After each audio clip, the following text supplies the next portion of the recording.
Ang kanyang pagkawala ay hindi nalutas sa sumunod na 30 taon, hanggang ang kanyang walang buhay na katawan ay natagpuan sa isang selyadong barel sa crawl space ng isang tahanan sa Jericho, New York. Noong September 2, 1999, isang may-ari ng bahay sa New York ang nakatuklas ng isang malagim na lihim na nakatago sa ilalim ng pundasyon ng kanyang tirahan. Isang mummified na katawan ang natagpuan sa loob ng isang lumang barel.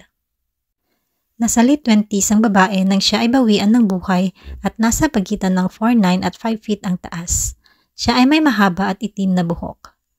Ating alamin ang pagkakakilanlan ng biktima at kung ano ang misteryong bumabalot sa kanyang pagkamatay.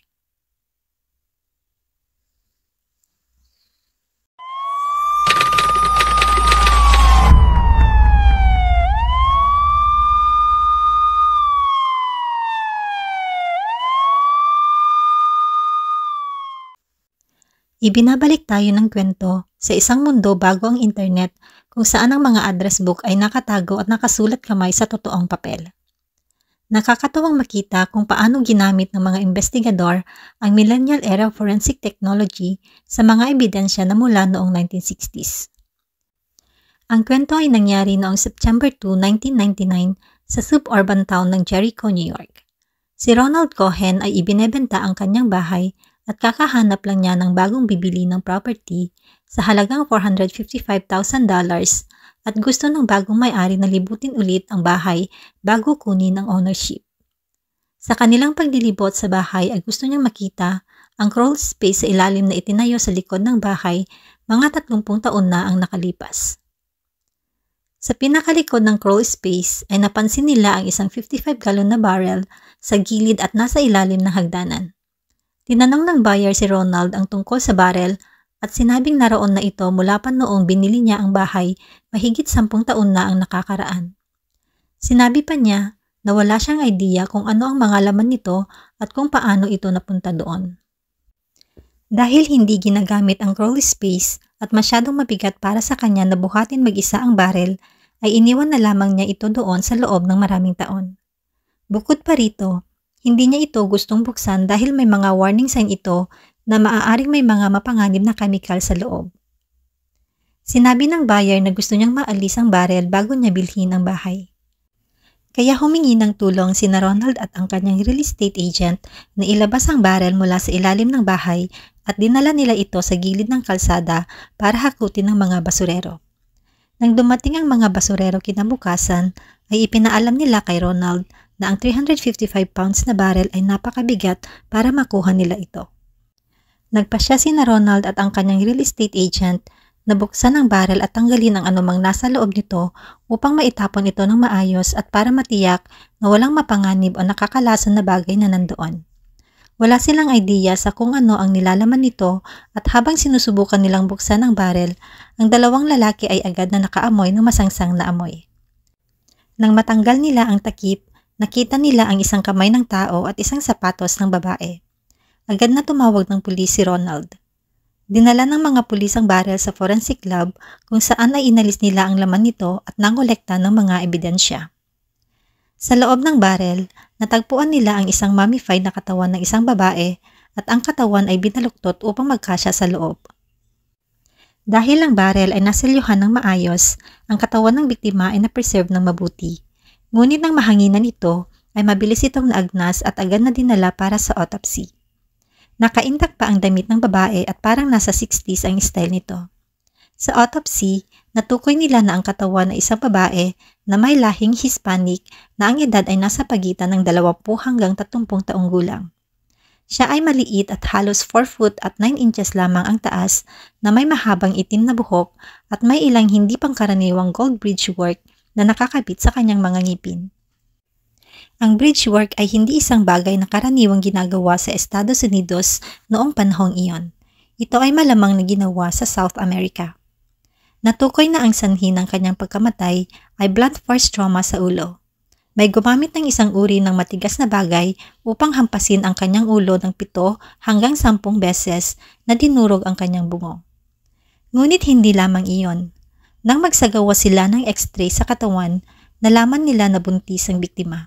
Isang humigit kumulang na 9 na buwang fetus ang nakita sa tiyan nito.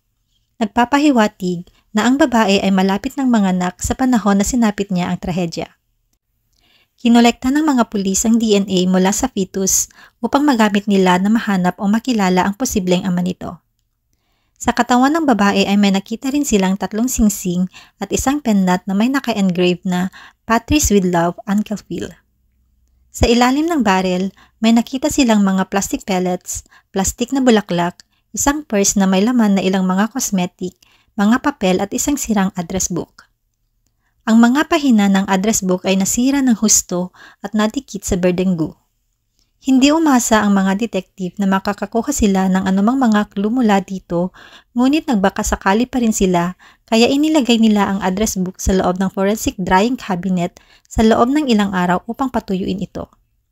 Kinabukasan, nagsimulang magsaliksik ang mga detective para malaman kung saan nagmula ang barrel.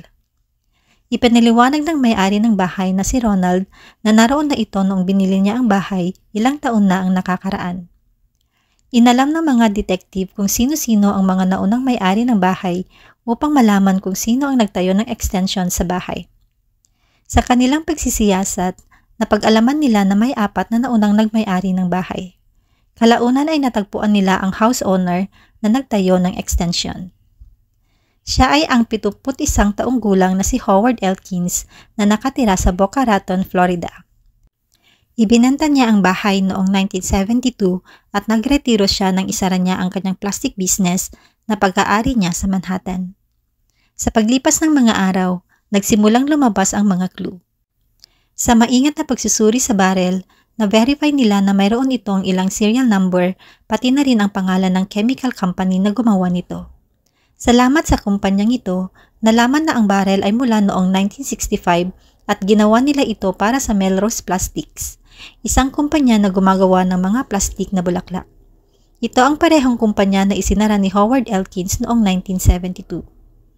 Ipinaalam din sa kanila na ang berdeng likido na nakita sa loob ng barrel ay isang natatanging produkto na tinatawag na halogen green, isang pangkulay na partikular na ginagamit upang gumawa ng mga plastic-based na bulaklak noong 1960s. Samantala, ang Forensics Documents Club ay matagumpay na na-recover ang nasirang address book at nagawa nila itong mapatuyo sa kung saan ay napaghihiwalay na nila ang mga pahina nito. Ngunit ang mga sulat ay naiwan sa mga pahina. Gamit ang isang device na tinatawag na Video Spectral Comparator, nabasa nila ang ilan sa mga impormasyon na nakasulat dito sa pamamagitan ng paggamit ng mga alternatibong light source. Ang unang notation sa libro ay isang numero na nagsisimula sa letrang A. Ito ay isang resident alien number. Nakipag-usap ang mga detective sa mga immigration officers, ngunit ang numero ay mula pa sa nakaraang 30 taon at ang kanilang mga sistema ay nagbago na mula noon. Kaya medyo matatagalan bago nila maibigay ang resulta. Natukoy na ang barrel, ang plastik, at ang pangkulay ay nagmula sa negosyo ni Howard Elkins at nakita nila ang barrel sa ilalim ng dati niyang tahanan. Kaya naniniwala na sila ngayon na mayroon silang sapat na impormasyon upang makapaglakbay sa Florida para tanungin siya. Ngunit bago nila siya pinuntahan, ay nais nilang bisitahin muna ang dati niyang business partner sa plastic flower business na si Melvin Cantman na nagretiro na rin sa Boca Raton. Kinumpirma ni Melvin na sila ni Howard ay magkasosyo sa negosyo, ngunit hindi na niya ito nakakausap sa loob ng maraming taon. Nang ipakita ang isang larawan ng barrel, mabilis niyang kinumpirma na ang barrel ay isa sa madalas nilang ginagamit noon para sa kanilang kumpanya. Ni-verify din niya na ang dye-color at plastic pellets ang ginagamit nila sa paggawa ng kanilang mga plastic na bulaklak. Nang ipinakita ang larawan ng plastic stem na natagpuan sa barrel, alam na niya agad na galing din ito sa kanilang kumpanya. Sobrang mahalaga ang mga impormasyong ibinigay ni Melvin, pero may isang importanteng bagay siyang naalala noong huling bahagi ng 1960s. Alam niyang nakipagrelasyon si Howard Elkins sa isang Hispanic na empleyado sa kanilang kumpanya at nagrenta ng apartment para sa babae. Hindi niya alam ang pangalan ng babaeng empleyado, ngunit naalala niyang may kakaiba itong ngipin sa harap at may mahabang itim na buhok. Naalala rin ni Melvin ang pagtawag sa kanya sa telepono ng may-ari ng apartment na inuupahan ni Howard para sa babae. Hinahanap ng may-ari ng apartment si Howard dahil wala nang nakatira sa apartment, ngunit nandoon pa rin ang mga gamit at gusto ng may-ari ng bahay na alisin na niya ang mga gamit doon para maparentahan ito sa iba. Dahil sa pahayag ito ni Melvin, ay mas kumbinsido na ngayon ang mga detective na ang 71 taong gulang na si Howard Elkins ang salarin. Pumunta sila sa tahanan ni Howard at malugod naman silang pinapasok sa kanyang bahay. Ang mga bagay na madaling naalala ni Melvin tungkol sa negosyo ay tila hindi naalala ni Howard. Wala siyang matandaan na barel, pangkulay, mga plastic pellets o kahit na ano. Ngunit nakapagtataka na nang tanungin siya kung nagkaroon pa siya ng karelasyon noong mga panahong iyon, ay malaya niyang inamin na nagkaroon nga siya.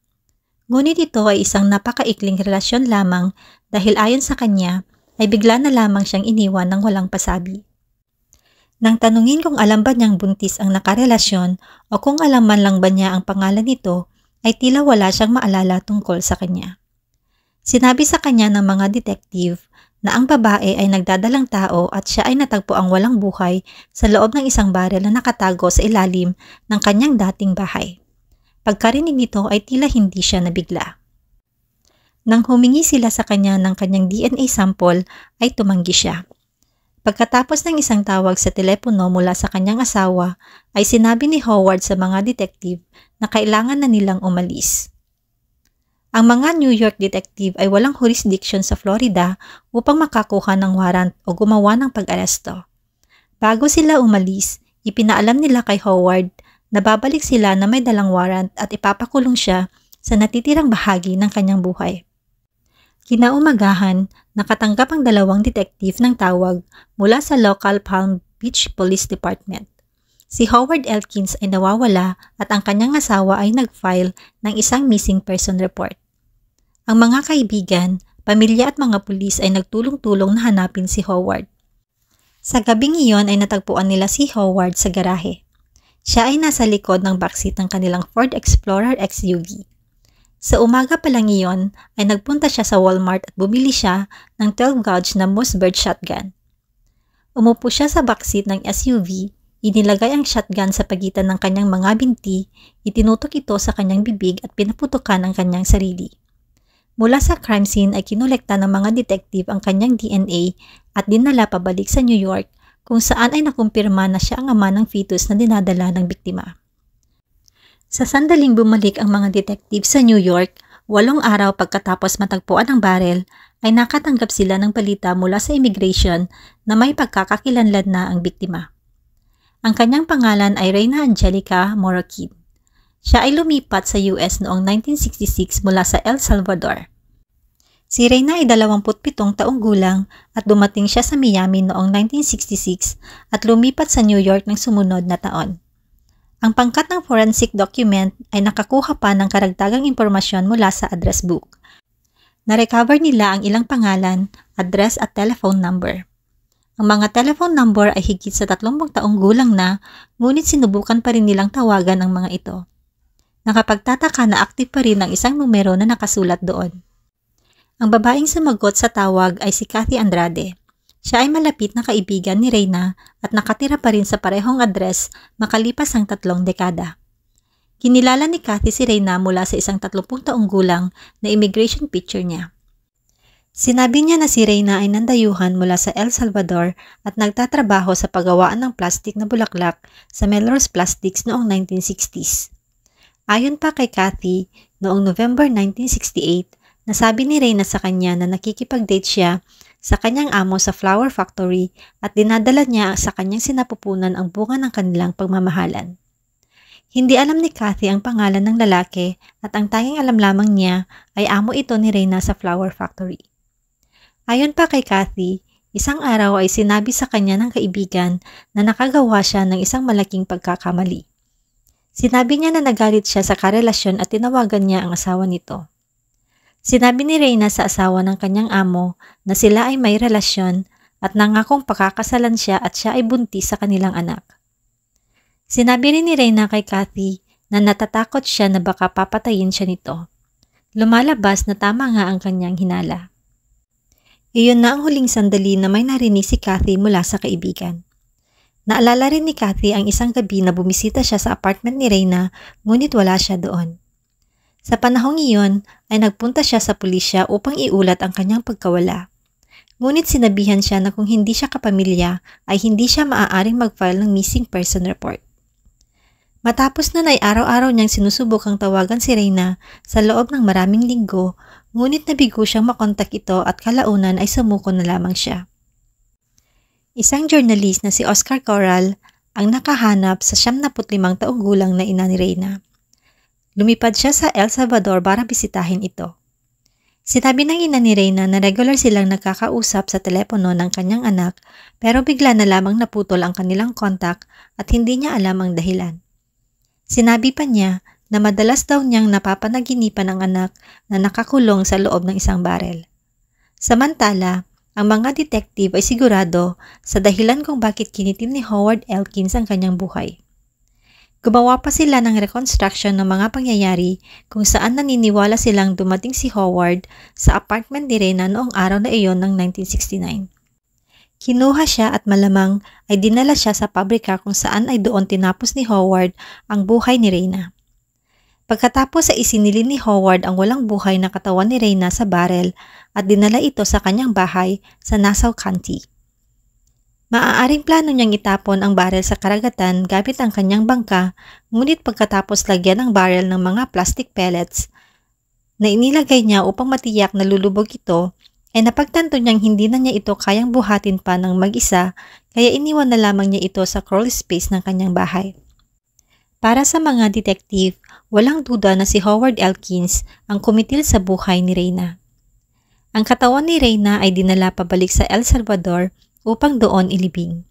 Pagkaraan ng ilang buwan ay sumakabilang buhay ang kanyang ina at inihimlay ito sa kanyang tabi.